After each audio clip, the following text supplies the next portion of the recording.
Hello guys, welcome to positive thinking. Positive thinking में आपका स्वागत है। पतझड़ हुए बिना पेड़ों पर नए पत्ते नहीं आते। पतझड़ हुए बिना पेड़ों पर नए पत्ते नहीं आते।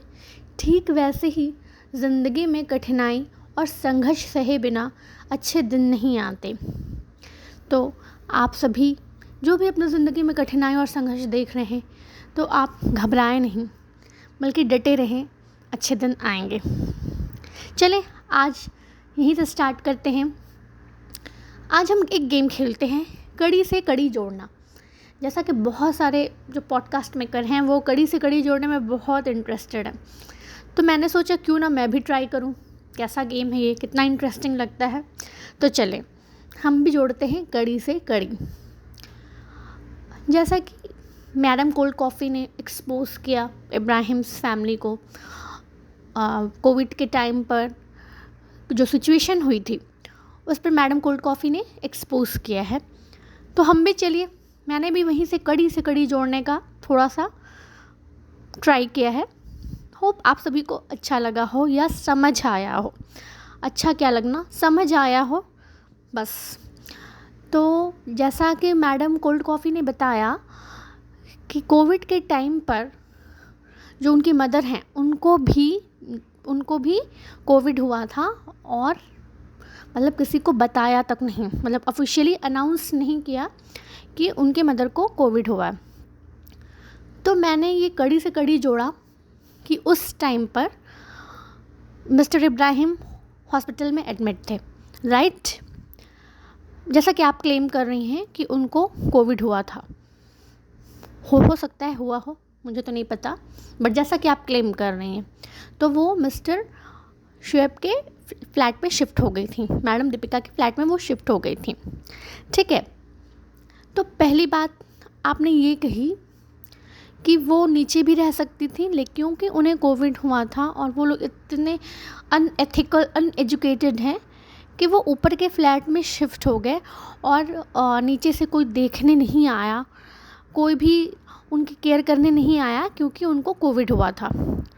तो जस्ट टू इन्फॉर्म यू, अगर आपने व्लॉग अच्छे से देखा हो, ऑब्वियसली आप देखती होंगे, जैसा कि मैं अपने प्रीवियस पॉडकास्ट में भी कह चुकी हूँ, ऑब्वियसली आप व्लॉग बहुत अच्छे से देखती है, बट क्योंकि आपको भी तो कंटेंट चाहिए ना, तो आप डेली स्क्रिप्ट कहाँ से लेकर आएंगी। वैसे तो आप रेडिट से ही स्क्रिप्ट लेती हैं, लेकिन क्योंकि अब आपको भी कुछ नया दिखाना, प्रूफ करना है कि आप कुछ नया कर रही हैं, तो आप अपना कंटेंट उठा रही हैं, बट वो जो आदत है रेडिट से लेने की, वो तो आपकी छूटेगी नहीं, और ना ही आप इस चीज़ को आप बताएंगी लोगों को, अपने सब्सक्राइबर को, कि वो रेडिट से वो उठा रही हैं, वो अपना स्क्रिप्ट उठाते हैं। तो हाँ, तो चलिए कड़ी से कड़ी मैं जोड़ती हूँ। तो जैसा कि आप बता रही थी कि उनकी मदर ऊपर शिफ्ट हो गई थी, जो अम्मी हैं वो ऊपर शिफ्ट हो गई थी और नीचे से कोई भी देखने नहीं आया। तो उस टाइम, जैसा कि आप व्लॉग देखिए जा कर के, उस टाइम मिस्टर इब्राहिम भी एडमिट थे, अम्मी को भी कोविड हुआ था, और साथ में जो उनकी नानी हैं वो भी हॉस्पिटल में एडमिट थी। तो एक घर में इतनी सारी परेशानियां थीं, तो उस टाइम कौन देखने आता, पहले आप मुझे ये बताएं। अम्मी अगर कोविड पॉजिटिव थी तो उनके साथ सबा थी, राइट। मिस्टर इब्राहिम के साथ शुएब और दीपिका थे। नानी जो एडमिट थी तो उनके साथ खाला लोग थी, तो इस रीज़न से वो उनसे मिलने नहीं आ रही थी। जैसा आप बोली ना कि खाला लोग तो मिलने आ सकती थी, नीचे ही तो रहती थी, लेकिन मिलने नहीं आई थी क्योंकि उनकी मदर भी तो एडमिट थी, तो उन्हें भी तो देखना था। तो एक रीज़न ये हुआ कि वो क्यों मिलने नहीं आ रही थी। दूसरा, आपने कहा कि रसगुल्ली ने अपना फ्लैट तक नहीं खोला। कितनी गंदी है ये, कितनी गंदी है। तो मैडम, अच्छे से जा कर के होमवर्क कीजिए, कोल्ड कॉफ़ी जी, और देखिए सबा ने फ्लैट उसके बाद लिया था, ना कि पहले। उसके बहुत बाद उसने फ्लैट लिया था, ठीक है। चलें, अब एक और कड़ी से कड़ी जोड़ते हैं। जैसा कि आप बार बार चिल्ला कर बताती हैं, दादी बुलाती रहीं लेकिन गए नहीं, दादी बुलाती रहीं लेकिन गए नहीं। तो अभी मैंने कड़ी से कड़ी जब जोड़ा तो मुझे समझ में आया, जिसके फादर खुद एडमिट हों, उनकी ब्रेन स्ट्रोक जिन्हें हुआ है, ठीक है, राइट। मदर कोविड पॉजिटिव हैं, राइट। नानी भी एडमिट है जो कि उनके पास मुंबई में है, तो वो उनकी ही रिस्पॉन्सिबिलिटी बनती है, ऐसा नहीं है कि वो कहीं और है, उनके पास ही थी तो उन्हीं की रिस्पॉन्सिबिलिटी बनती हैं। तो एक घर में इतने सारे लोग एक साथ बीमार हैं, जैसा कि आपने कहा ना कि कोई एक तो चला जाता तो कौन जाता, आप मुझे ये बताएं, कौन जाता? कडल जाता? कौन जाता?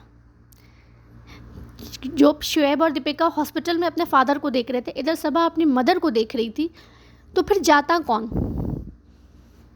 तो हेल्थ प्रूव्ड, अगर वो कह रहे हैं कि हम इस वजह से नहीं जा पाए, तो यही रीज़न है। जैसा कि फैज़िज़ and madam cold coffee claim करते हैं कि बुलाती रही और नहीं आए, बुलाती रही और नहीं आए, कोई एक तो चला जाता, कोई एक तो चला जाता। शुएब फादर के साथ थे, लेकिन कोई भी तो मदर तो जा सकती थी, फैमिली मेम्बर से कोई तो जा सकता था। तो ये रीज़न है कि नहीं गए। दूसरों को जज करना बहुत इजी होता है, ठीक है, बट अब उस सिचुएशन में जब आप खुद हो ना, तो आपको समझ में आता है। खैर, मैं आपको भी ब्लेम नहीं करूँगी, क्योंकि आप अपनी जॉब कर रहे हैं, आपको कंटेंट देना, आपको अर्निंग इसी से हो रही है, तो आपको तो कंटेंट देना ही है। लेकिन मैं ये पूछना चाहती हूँ, अगर आप जैसे आप कमिटेड है अपने कंटेंट देने में, और आप इस चीज़ पर पॉडकास्ट बना करके या व्लॉग बना करके अपनी अर्निंग कर रहे हैं, तो अगर सबा उस टाइम पर वो प्रमोट करके अपनी अर्निंग कर रही थी, तब क्या दिक्कत है आपको? एक कमिटमेंट भी होती है ना, जैसा आप बोल रहे हैं कि उसकी मदर कोविड पॉजिटिव थी, फादर हॉस्पिटल में थे, और स्टिल ये लड़की प्रमोट कर रही है पापा अर्थ और ये वो। तो जैसे आपकी कमिटमेंट है आपकी जॉब के साथ, जैसे यूट्यूब के साथ आप अर्न कर रही हैं, यूट्यूब के साथ आप कमिटेड हैं आप, या जो और व्लॉग बना रहे हैं फैज़ीज़, वो भी तो कमिटेड है ना।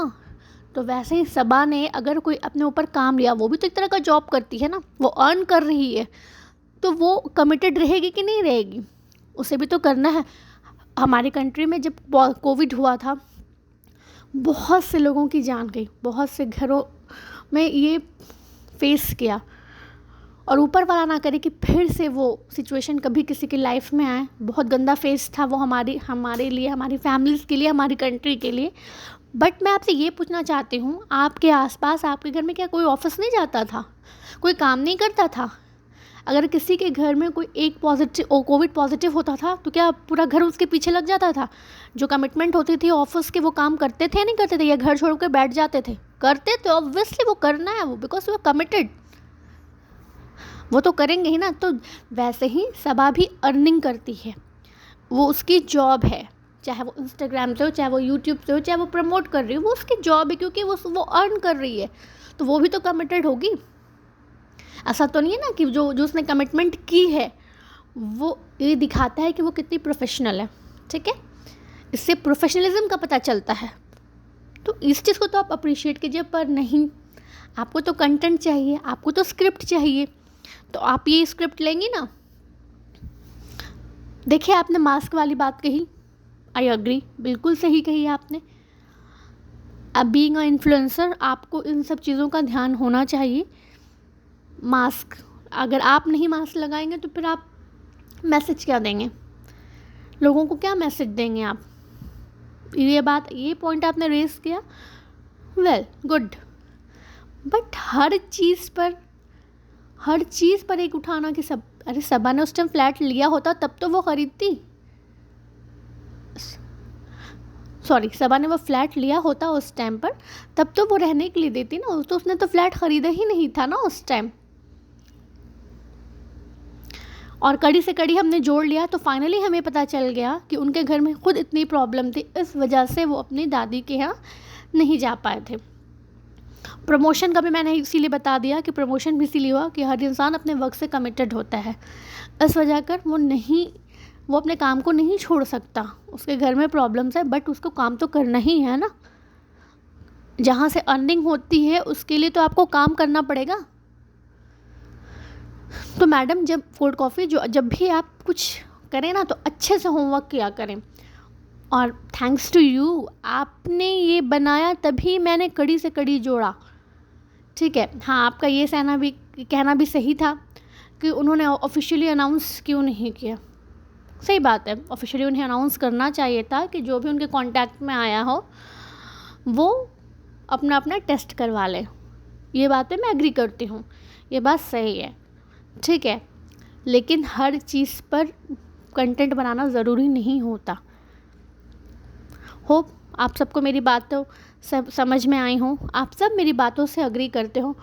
और हाँ, ये बॉडी शेमिंग वाली बात फिर से तुमने स्टार्ट कर दी। हाँ, और एक पॉइंट और था, तुमने ये कहा हो कि मीरा रोड में सारे छोटे लोग रहते हैं, छोटा सा तो ये है। मतलब कैसी सोच है तुम्हारी, इससे पता चलता है कि तुम्हारी सोच कैसी है। तुम मतलब हो सकता है कि तुम बहुत बड़े रिच फैमिली से बिलोंग करती हो, बहुत बड़े घर में रहती हो, बट तुम्हें कोई राइट नहीं है किसी और को छोटा कहने का। तब तो फिर तुम स्लम एरियाज़ को फिर क्या बोलोगी, तुम तो उसको कितनी गंदी नज़र से फिर देखती होगी। जब तुम मीरा रोड को तुम छोटा एरिया जंगल बोल रही हो, तो फिर तो स्लम एरिया को तुम पता नहीं तुम क्या ही बोलती होगी। मतलब जिस चीज़ के लिए तुम प्रॉब्लमेटिक बता रही हो इब्राहिम्स को, वो तो तुम में खुद के अंदर है। मैं तो बोलूँगी, मोटे हैं तो हैं, मैं तो बोलूँगी। मतलब ये क्या ठिठाई है तुम्हारी। तो फिर तुम्हें भी तो राइट नहीं बनता ना, तुम इब्राहिम्स को तुम ट्रोल करो कि उनमें ये प्रॉब्लम है, उनमें ये प्रॉब्लम है। पहले खुद के प्रॉब्लम को तो सुधारो मैडम।